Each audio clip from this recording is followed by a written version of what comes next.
Hi. Okay. Hi, it's good to be back. It is so great to have you here. Now, By the way, you're looking beautiful today, as always. thank you, and so are you. I love that color. That color looks Oh, so thank good. you. Oh, thanks. You know, this is, I don't like to shop for myself, so I don't. So my mom sent this for me. And I said, oh my gosh, it is perfect, Mom, because here it's very hot. And what gets you is the humidity. Mhm. And so this is very cool, even though it's a dress, it's a long dress, but it's very cool and I'm getting some breeze. So that's Yeah. great. Oh, that's nice. Yeah, and it looks really good. With your lipstick, you got the whole thing going on. I Oh, like it. thanks. Oh my goodness. Oh, and I think you've sold a lot of the Laneige. Laneige, I'm not a sponsor of Laneige. They don't pay me any money, so everybody can know. If I just find something that I think is great, I always think that you should tell people. Oh, I think so too. Yeah, absolutely. Because yeah, it's hard to find really great things. Oh, it is. I have a niece. She is 2, Oh, wow, but and she is a handful probably. she But is. But fun. you know what? I love her because I say that she's my little pistol. She's developed her own personality. She likes to do the things that she likes to do, and you're just coming along for the ride. But she's very sweet.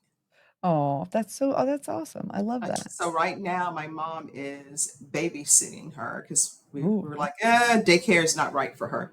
yeah. So my mom is babysitting her and she's learning her words. Her favorite show right now is Bluey. It used to be SpongeBob. And if you can imagine, try watching SpongeBob like 24/7. Yeah. But her favorite movie that I introduced her to is called Tad the Explorer. She loves Tad the Explorer. That was her first full length animated movie, and she loves it. Is Tag a dog? No, it's this guy. His name is Tad, Tad, Oh, by Tad, accident okay. anyway. Um, but he lives with his grandmother, and he grows up, and he always wanted to be an archaeologist. So he goes on this adventure. But it's good. I like that. I like sneaking in a little bit of education in their shows too, you know? Hmm. It's a good thing. So do you have pets? I did, Okay. and this is what ended up happening. I had a pet, and it had to be rehomed. And the reason why it had to be rehomed, and it was rehomed with someone who had lots of pets, who was one of my best friends, so I can always go right next door and visit. But the reason why is because my work schedule was so hectic. I don't think it's fair to have a pet. And then the only time you're spending with the pet is, okay, let's go walk. You do your business. We're coming back in. To me, that's not good for the pet. And I saw Right. that that wasn't going to be good for them because at the end of the day, I started losing extra sleep. And I ended up taking on that pet because somebody's like, Stephanie, could you please do this? I'm like, I'm Superwoman. I'm going to do it because this pet needs a home and I'm going to make it happen. And then I realized that wasn't unfair. I mean, that was unfair, but still see him every day. So, Oh, that's nice. Yeah. Well, good. Okay. Because then I feel the same way. It's hard when you leave them at home and you work a lot, and then when you're not working, you travel and mm. so yeah. And yeah. Okay. But I would tell you, if I were retired, I would definitely do it. Or if my work schedule wasn't so chaotic, Right. because when I'm in jury trial, it's like you're in a jury trial a long time. Yeah. And if I didn't have that, I would be able to do it. Dog or cat? Dog. Me too. Yeah. I Cats have a little 3-pound Chihuahua. are great too, but I always feel like they're looking at you. They have some questions for you. Right, like, they're about to take over the world, Oh, they are. they've got plans. But I am allergic to cats. That's one of my other problems. So am I. There we go. So, yeah, yeah, my kids would love a cat, but kids, they're not kids, they're children, yes. See? Yes. Every time I think that, I'm like, "Oh, no, I cannot say it. I cannot." Yeah. So, speaking of your job and everything, people have said in the comments that Stephanie Boyd should run for president. Oh, And is running for political office, I know a judge is an elected position, but is that yes. anything that you'd consider in the future? Oh, well, I never close doors on anything. My mom would always tell me, whatever move you make, whatever you're thinking about doing, you need to pray over it first. So, of course, if there's a need for something, and I feel as maybe I can improve it or better someone's life, then of course I'll always keep an open mind to it. All right. I like that. Yeah. Yeah, lots of people. That's been a big thing. Um, Oh, that is so sweet that you guys think I would be able to do that. I tell you what, if I were to run and were to be elected, I would do the very best I could. there we go. And that's all people can ask That's for. all we can do. Right. And I think because they see that you're compassionate and fair, and we need more of that. No matter where you are, no matter what side you're on, I don't think it's a one side or the other thing. I think it's everybody. So, and we talked a lot about your mom last time, Mhm. and she has the most incredible advice. So there was a few questions that people had about your mom. One of them is, would you ever think about writing a book with all of your brilliant sayings and the things from your mom? Oh, I would love to do that. And let me just tell you, I always tell my mom, and I would tell my grandmother when she was alive, I would tell them how great they are. Like my mom doesn't think she's great. She's like, oh no. And I will always write her letters sometime and give her a card. And I always put in there, if I had to choose my mom from all the moms in the world, I would still choose you. And she's just like, yeah, you're just saying that because my mom. So she really, I don't think she's taken stock of the fact that she's such a great parent. And as you know, parents tend to focus on what they think they didn't get right. And so that's where their focus is. It's like, oh my gosh, because sometimes my mom will tell me, I wish I would have made, that event you had on this date and I couldn't do it. Or I wish, that specific day for picture day, I could have been there all day for picture day. And my mom had to work a lot and I understood that. And so I keep telling her, I'm like, Mom, you're a fantastic mom. There's you left no stone unturned. We always joke, and I always tell my mom, why don't you do something to give me a story to tell that's exciting, like how we were living off the land or something. But I would love to sit down with her and write a book with her. And I was one of the children in our family because of the way the age range was. I was always, my grandmother was babysitting me or I was with my mom. So that was the people I would sit around and listen to. And my grandmother would always say, older people, listen to them because they have some great knowledge to impart. Even my great grandmother, my mom will say things that she said. And my great grandmother wasn't formally educated, but my mom said, when I think back on it, she was giving some great sage advice. My grandmother only graduated as far as sixth grade, but she would give great sage advice. And, I just love my mom. What can I say? I think she's fantastic. I wouldn't trade her for the world. I think she's fantastic. I love your mom too, and I've never even met her. But, just from the things you say, and I think that says a lot about how she raised you too, is you Oh, always have good things to say. So, all right, now on the flip side, if you could go back and change one thing about your life, what would that be? Would you and change? I've thought about that. And I always think about it in terms of It's a Wonderful Life, that movie. Mhm. I wouldn't change anything about my life, and here's why. It's because I don't know if there are changes that I would make would negatively impact someone else. So I wouldn't. Because let's say I would say, you know what? I would have started school and say, hey, mom, I really want to go to kindergarten because I didn't go to kindergarten. I started first grade. So who knows what would have happened if I would have started kindergarten? Then maybe I wouldn't have met the people that I met in first grade. I would have came in with a different mindset. It's the same thing with my adventure to law school. So I ended up putting letters in the mail. And I thought, I don't know if I told this story last time. No. Okay, this is how I decided on what law school I was going to. I got employment. I had just finished grad school. And I said, every check I have, I'm going to use it to send it off to a law school. And at that time, I didn't know that you had to pay to put in an application. So it was like $150. And I was like, well, this is going to get expensive. So I sent it off, I think, to three schools. I sent it to St. Mary's. And the reason why I sent it to here in San Antonio is because they had um, a nice program, and they had where you can actually practice law. And then I sent it to, that's my mom now. I'm sorry, just one second. Do you mind? Not at all. No, no, we can cut All this right. out. It's fine. Okay. No. Oh, well, we don't have to cut it out. I just want to see if she wanted something.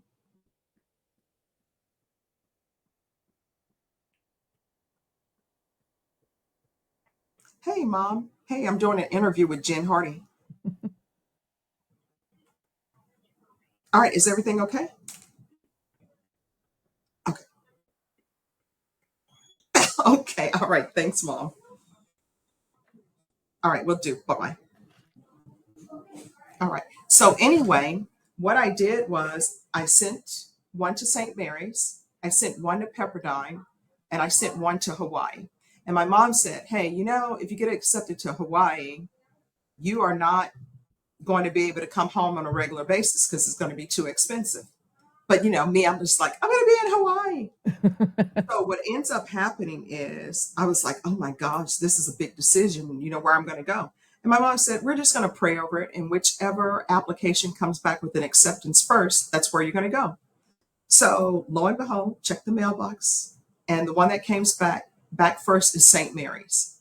So we get out of the car, we come to St. Mary's. My mom's like, I love the people. It's a big, ginormous city compared to Shreveport. But she's like, it seems like family here. So this is where you're going to go. I'm like, yeah, this is where we're going to go. I met the dean and everything. So when I come back home, there is a letter in the mailbox, and it's an acceptance letter from Pepperdine, and it's a full scholarship. And I'm like, oh, full scholarship, Pepperdine, because their brochure was so beautiful. It was a brochure of the rocks being hit by water, and it just seems like it was so serene. And my mom's like, yeah, you can't go there because we said we're going to pray over it. So I didn't go to Pepperdine, and in the words of Seinfeld, yada, yada, yada, I ended up with the equivalent of a mortgage in school loans. And I had to sit out a year from St. Mary's because they didn't have any dorm space available. So I sat out an entire year. Now, the expedited route, accept that scholarship to Pepperdine. But who knows what would happen if I would have accepted that. And I would have missed some great people. I would not have been staying in the dorm. And when I was staying in the dorm, I got to meet people who were studying for engineering degrees. So I never like to say, if I could go back, I could change this. It even relates to, I've had a lot of females in my family who passed from breast cancer. And I think to myself, you know what, if I could go back, I'd say, hey, you know what, everybody in this family, we really need to get that breast exam. We really need to do this. But then, when certain people in my family pass, then their children have become adults. They've been married and they've had children. So if that person were to still be around, would they still have gotten married? Would they still have children? Would we not have the children we have? It's just too many variables for me to say I would go back and change anything. And I think that's beautiful too. And yeah, because you never know what's your one decision. Right? And it messed the time continuum up. And why? And something that sometimes the things that we think look like the best, once they pass, we realize they were not, the best. That is so true. And there's a program. I mean, there was a movie. I think it was called About Time, where this guy could go back in time, and he went back in time because he was trying to reintroduce himself to this girl because he kept making mistakes, right? And then one time he went back in time and he came back, and the person who, I think they had a daughter, and when they came back, it was no longer a daughter, it was now a son, because they kept messing with the timeline. So, yeah. Plus, you're closer to your mom. You could drive there, and I think that that makes a big difference too. Yeah. So, all right. Is there a case, yours or someone else's, that's really stuck with you that you can share? I know there's a lot of things you can't share. Well, I will tell you, there's a case that I had in my past as a defense attorney. And this is why I always stress to my students about being a defense attorney. Each case that you have is a lot of cases for you, but for the person that you represent, that is the most important case in their life. And in this job, it's sort of easy to get jaded. Like, oh, I've heard this story a million times. Even when I'm sitting on the bench, Sometimes people ask me, people keep coming up with the same stories. How do you do it? And I always tell them, it's for me, that's the first time that person is telling it to me. So I'm going to treat it as it's new. So I had a client, and this client was telling me they're not guilty of something, right? But all the evidence was pointing towards guilt.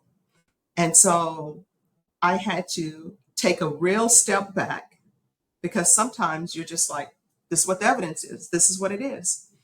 And that case brought me back where I'm like, you know what, Stephanie? Step away for a little bit. Come back, review everything. And I see that client all the time. And she's just like, oh, Stephanie, thank you so much for believing in me. Thank you for just leaving no stone unturned.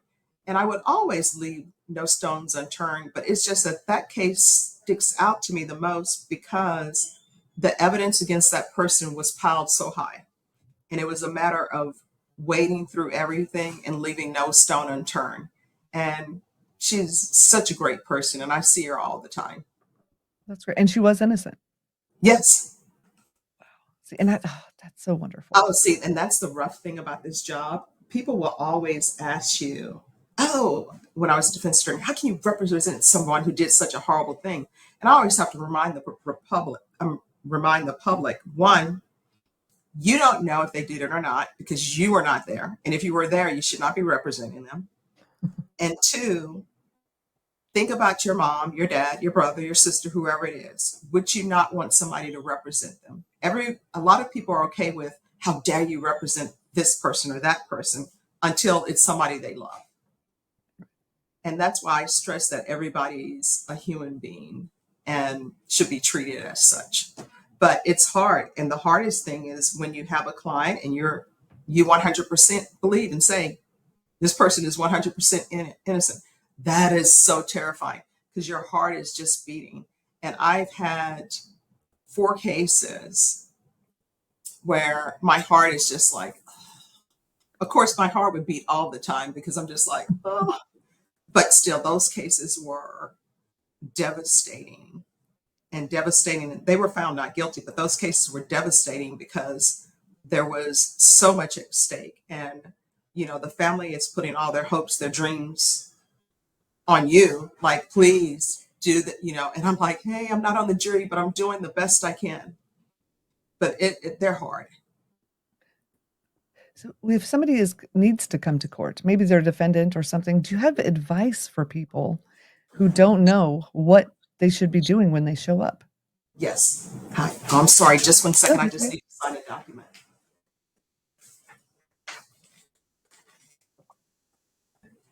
Thank you.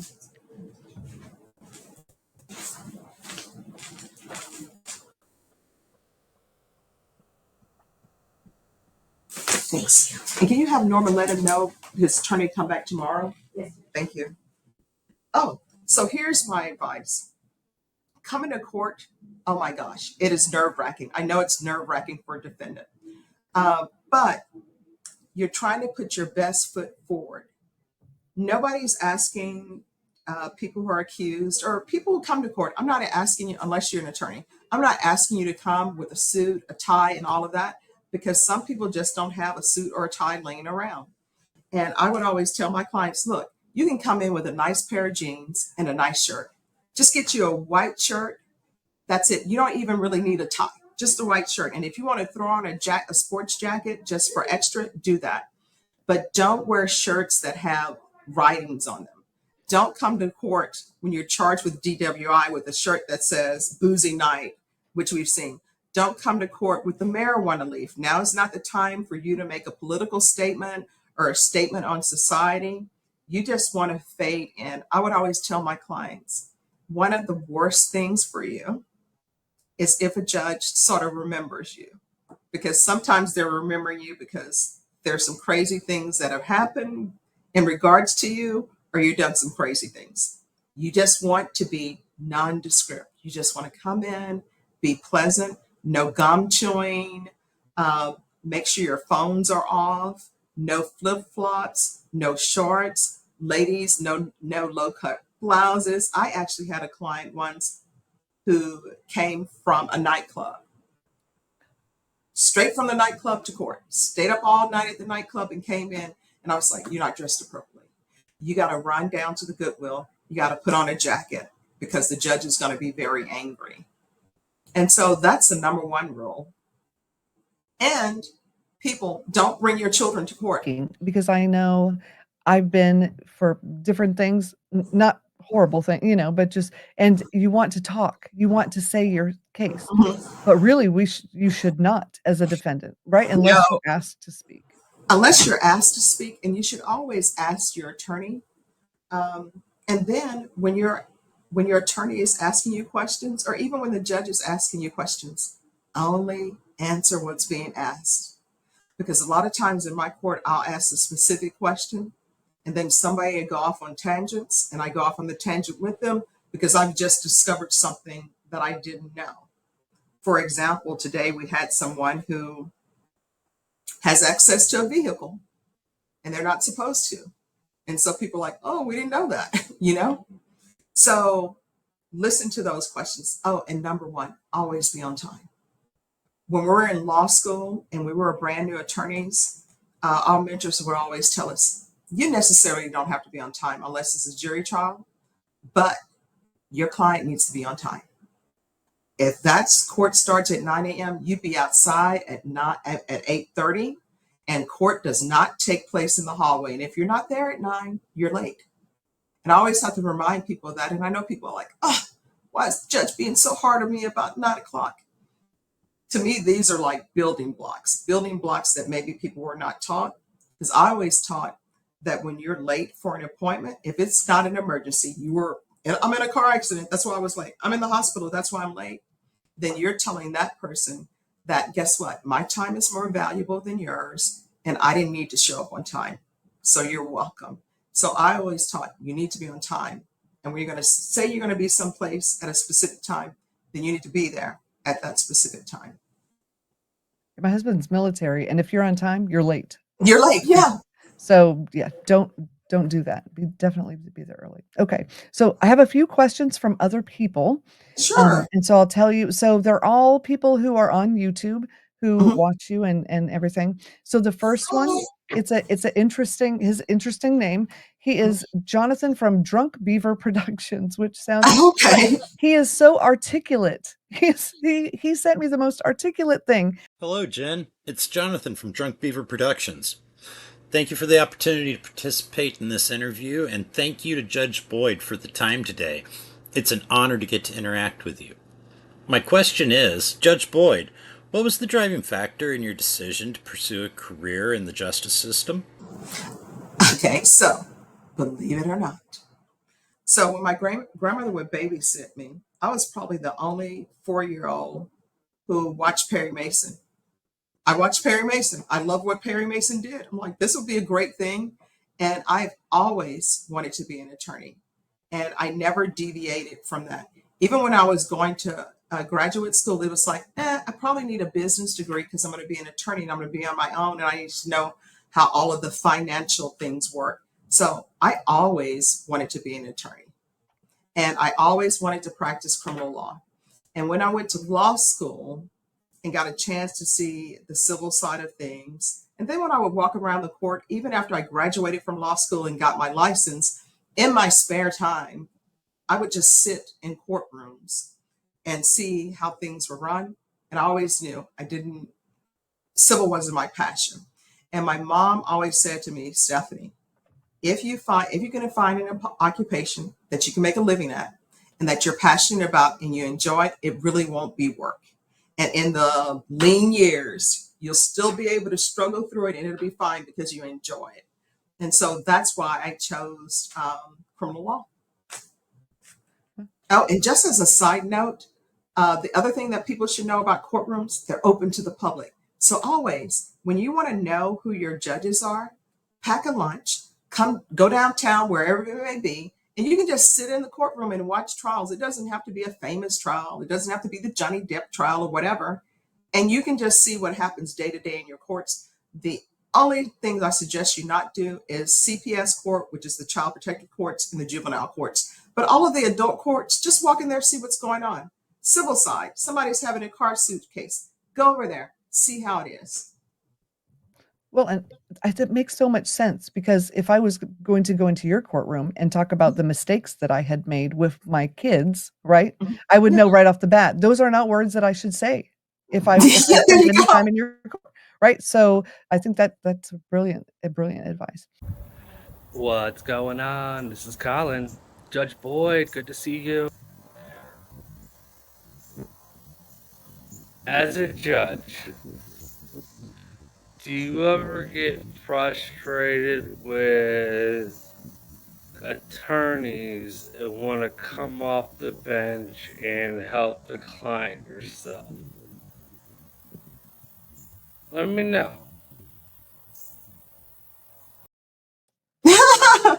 No, you know what I end up doing? What I'll end up doing is I go off the record and then I'll bring um, the state's attorney and the defense attorney in the back and we'll have a discussion if I think there's an issue. Because I never want to embarrass anyone. And then I don't know everything and I don't pretend like I know everything and know every little single piece of law. And I know that attorneys don't, and they're struggling. They have all of these cases. And sometimes, yeah, they're attorneys, but everybody's a human being and they have a lot of things that are going on in their life that sometimes is more than just this. Sometimes I have attorneys whose parents have just passed. So they're a little, off kilter. So I'll bring them in the back and say, hey, did you think about this? Did you think about that? And like for today, people think, may I've been short with my patience today? I don't know. But I was trying to get people directly to the point because I knew we have a jury trial and I don't want to keep a jury waiting. But no, I never want to jump down and do that to an attorney. And if I think there's an attorney who maybe is having some issues with representation, I'll talk to them in the back with the prosecutor. And anytime there's an attorney who's been in that situation, they'll let me know and say, Judge, I really think I need to be off of this case and this is why. And we'll do it that way because I don't want to ruin their ability to have a livelihood or ruin their reputation because there is one incident, when they represented thousands and this is just this one where all the things align to put them in the situation that they're in. Well, that is a very kind response. See? Oh, All right, now we have someone who heard our last interview, and she asked about the book, and she said pearls of wisdom. That's what she said. Life and experiences would be so beneficial. Okay, but I asked you that one, so we've already got that. All right, you know what? And I'm going to borrow that title. I like it, and I'm not going to I do. lie. So can I tell you? I just helped a 13-year-old become a best-selling author on Amazon. That is so awesome. She got that, yes. So I would be more than happy to assist with that if you have any desire. Okay, Yes. because I published 4 of mine, and yeah, we got her. I said, I think I know the trick to doing this, and she woke up the next day, and yeah, she got the number Okay, 1 thing on awesome. Amazon. Yay! Congratulations. Yeah, isn't that it's so exciting for her. It Okay, is. so now we've got Bill from American Courts. Thank you, Judge Boyd, for the opportunity to ask you questions. Thank you for your years in the family courts. Do you feel that the infrastructure is adequate to provide the services for the people in your area? No. All right, let me just tell you what I think. In the dream world, if there was money available and we just had this extra money to spend, let me just tell you, Child Protective Services workers, they're overworked, underpaid, they're not enough. That's why in my court, I'm focusing too as far as improving a person's life and helping them build. I'm always looking for what is happening with the children. And really, when you think about it, if I have somebody in my courtroom who's testing positive for meth, Child Protective Services should be involved in their life if they have children. Because someone who is using meth is not a good parent. You can't be a good parent, no matter how you say, oh, well, I don't use meth around my children, or we're not doing, it's affecting and impacting your children. So on those cases that I have, Child Protective Services should be involved. But there's a limited number of workers. And that's why I always have probation officers doing field visits so they can go out there, make sure that the children are okay. In a perfect world, I would love, and I think, and if y'all want to write your legislature, please write your legislature. I think that in every criminal court, there should be an assigned CPS caseworker so that they can know what's happening with children. And then I've had cases in my court sometime where CPS worker is involved and they don't know that the defendant is testing positive for drugs. That's why I always have CPS workers zoom in, like, did you know this person is in court testing positive for drugs? They're like, oh, we didn't know that. Okay, everybody needs to get on the same page. And sometimes it's not a matter of people are about to get revoked in my court. It's, I'm trying to get you back on track. We're trying to make you be successful. The best parent for their children really is supposed to be their parents. Government is not great with raising children. So that's what we need. I wholeheartedly agree. Yeah, here in Florida, the CPS is privatized. Mm-hmm. Yeah. Yeah. It's not a good thing. We've been, yeah. Mm-hmm. So, yeah. All right. Now we have someone named Lone Wolf. Judge Boyd, we would like to know if you could have any skill or talent that you currently do not possess, what would that be and why? I cannot sing to save my life. My mom has the most beautiful voice. I can't sing to save my life, but I still sing. And I would love to be able to carry a tune because I just think singing is so beautiful. It's nice to hum through the day. And my mom says sometimes Stephanie, do you know you hum? She's like, sometimes when you're on the bench, I can hear you humming. And I said, no, I didn't know that. But singing, I would love to be able to sing. And I can't. I accept it, but I still sing as though I can. And my mom said, oh no, your voice is beautiful. So there you go. Well, you know, make a joyful noise. You're making a joyful noise. There you go. There you go. All right. And then the last one from someone else is Meg from Meg's Crime Watch. I'm curious if Judge Boyd ever watches any of the YouTube streams of courts in other jurisdictions and what her thoughts are on it if she does. I really don't. Let me see, have I ever watched anything? I haven't watched anything. I'll see, like if I'm watching a documentary, then maybe that'll come up. Me watching sort of documentaries about court cases, that ended after I graduated from law school because we didn't have time. But we would always watch documentaries about court cases because as an attorney, you're trying to learn your craft, what not to do, what's this, what that. But normally I don't, because once I take a break and, I'm off the clock, I really want to be off the clock. Right. Now, I will have people sometimes call me and they'll call me about a different case, say, what do you think about this? And what's the rules for this? And are they doing the rules correctly? But normally, no. I usually will watch just movies. But I do watch legal movie dramas. Like I'll watch The Runaway, like I love The Runaway Jury and things like that. But as far as watching live cases or live streams of cases, I don't. Which makes sense. I feel, when you do something all day at work, usually, people don't want to go home and do that. All right. So what do you like to do? I mean, I know you like to travel to Paris, but what other things do you enjoy doing outside of work?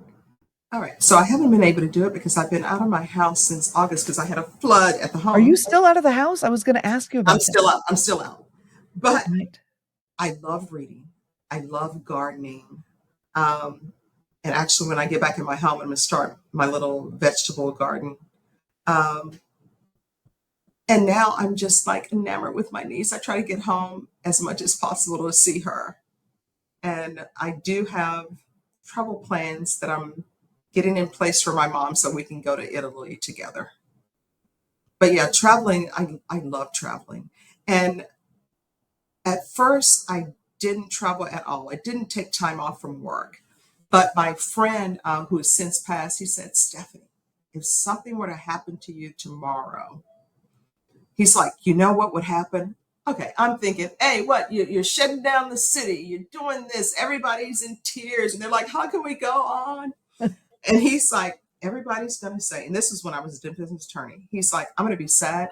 He's like, but everybody's going to say, all right, who's taking over her cases because she's not here anymore? The world is going to keep turning. So he said, Stephanie, even if, because, I'm a poor attorney, he's like, even if you can't afford to go on a vacation, take a couple of days off and just do nothing. And it took me a while to start doing that. But once I learned that, you come back so refreshed and people can see the vacation glow of you've been away for a little bit. So I always try to tell everybody, if you can, even if you still have to work all the time, but you have you have a Saturday and Sunday off, take that Saturday and Sunday off and try to do nothing. Just sit in your backyard. Because when I retire, hopefully, people say, what will retirement look like? What are your plans? And so I have to start formulating plans as to what is that going to look like for me. And hopefully it's going to be traveling and owning a bookstore, but we should see. Oh, that sounds wonderful. I Oh love gosh, I've always wanted to own a bookstore. So I think that's what I'm going to do. So do you like old books? I like the smell of old books. Oh my gosh. My brothers got me a Kindle when they first came out. I'll use it if I'm traveling, but I really like to open a book, smell it, touch it, so I still have to do that. But, and I have so many books that were destroyed in the great flood of 2023, but I love books and I love every type of genre of book. There have been different phases in my life or different days of the week. Oh, I feel like nonfiction. Oh, I feel like fiction or cozy mystery. So I read everything. I'll do sci-fi. I do it all. That's crazy. Yes, I'm historical fiction, and nonfiction. Lots of nonfiction. I like to. One of the attorneys in our court, he loves everything on Julius Caesar. And I always tease him about Julius Caesar because I watched Spartacus on, I think it was on Stars or whatever. He's like, that didn't happen. I'm like, well, that's not what it says on Spartacus. He's like, stop, you're ruining my hero. But I love historical fiction as well. Because I always think, I love to read it and then go to the location where it's supposed to have happened. And I always think to myself, okay, at this point in time, during that time period, what were people thinking? And could they see, in the words of Briscoe County Jr., the coming thing? I always wonder about that. Oh, I know. I don't think they could imagine anything about what we live right now. Yeah. Oh, even with my grandmother, my mom is like, it is amazing. You can take a photo on your phone and then send it to the other person and they can see it. Yeah. I grew up where you had the camera and you had to put the flash on the top. And then when you got the disposable camera and then you just take it into Kodak and then you get your photos Right. back. Yeah. And you had to wait. Yes. And you could And take then, one picture of each thing. That's all you got. oh, that's it. And then you're like, and then you can open it because if the light hit it, it will mess up the film. Yeah. Oh, the young people don't even know what we mean when we say there's film in the camera. Oh my goodness, no. And then half the pictures you'd be looking off and blinking and And you then still put them in the album. yeah, and then you thought you were high tech if you had the Polaroid. Oh, that was a big deal. Like, look at it, that's us. Yeah. That is so funny. All right. So the last official question I have is, what is the one thing that you would do to make our country better? Bring back kindness, bring back consideration. Everyone, like they told us in school, put on your listening ears. I think people are so apt to respond to people before they even finish a question. They're like, oh, I know where they're going. Let me go ahead and jump right in. But listening is great. And my mom would always stress that to us because she said, you already know what you know. And if you don't listen, you're not going to learn or know what other people know. So if people would listen, if people would be kind, if people would be considerate, because I think people have their opposing viewpoints. Some people are way over here with their viewpoint. Some people are way over there. And there's never going to be a meeting in the middle. There's never going to be an agreement. But we've gotten to the point where just saying, we'll have to agree to disagree. And saying in the county, some people can't even do that anymore. And I've had political conversations with people, and things that have been happening in the world with people. And there have been some times where I would have to tell them, well, if we can't even agree to this one piece, then maybe it's a non-starter, right? And we should just agree to disagree and go on with other conversations. I still, though, abide by what my mom said, which is don't talk religion or politics and everything will be fine. And if somebody wants to impart some knowledge, here you are. And even people who have different viewpoints with me on social issues or politically, if they have something they want to tell me, I'll tell them, hey, yeah, sure, I'll listen. What does it hurt to listen, right? It doesn't hurt to listen to somebody. It doesn't hurt to say hello and smile at somebody. So I'll listen and take their information. I'll be like, thanks. Even when I'm walking down the street, you have different religious groups who are on the street, and they always want to hand you something, right? And I know how it is to be outside where you're campaigning, you're trying to hand stuff to people. They're like, yeah, I don't want to talk to you. So I always take their information. I'm like, thank you very much. I'll be sure to read it. And honestly, I will read it because that may have made that person's day better. Whether you're going to believe or join whatever they want you to join or not, just be nice. And just because it doesn't hurt you to take that piece of paper. And guess what? That'll be a piece of paper, if you don't want to keep it, that you can put it in the recycle bin. And that'll be one less piece of paper that was not recycled. I love that.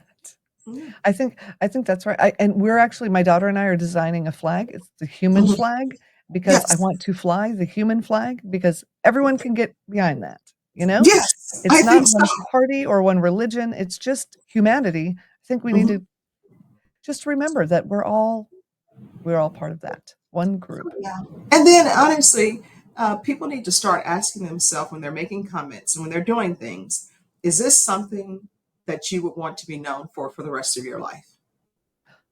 Oh, I like that. And if it's not, then don't do it. It's similar to my mom would always say, Stephanie, don't write anything that you wouldn't want the entire world to view. And I go even deeper than that. I always say, I will not write anything down that I wouldn't want my mom to read, Right. And it's like, then it shouldn't be done. If it's something that you don't want the entire world to hear, the entire world to read, then you need to sort of think about that. And one thing I've started doing too, I started this a long time ago, is whenever I want to shoot off a quick email, I'm like, let it marinate before you shoot it off. Like this morning, oh my gosh, this morning was so hectic. My computer crashed. And I kept telling the people who are in charge of supplying the government funding from computers, I'm like, this computer is dying. We use our computer every day. They're like, it's in your mind. You have some good more months. And guess what? The entire system in our courtroom crashed. So we had to start extremely late. And one of my pet peeves, I don't like to keep people late, right? So we started late, and then the state's computers crashed. It was just everything crashing. And now we start jury trial at 1:30, and they're in there trying to see if they can fix everything. So it's explosion. So, all right. Well, thank you. I know you've got a trial, so we will definitely let you go. And do you have any parting words for the listeners? All right, everyone, be kind, be patient, and don't spend more than 5 minutes on a problem that is only worth 5 minutes of your time. Mic drop. There we go. All right. Well, thank you again for joining us. I really appreciate it. All right. Thank you so much. It's always great seeing you. Great seeing you too. And my mom loves you, by the way. She's like, I love you. I love her too.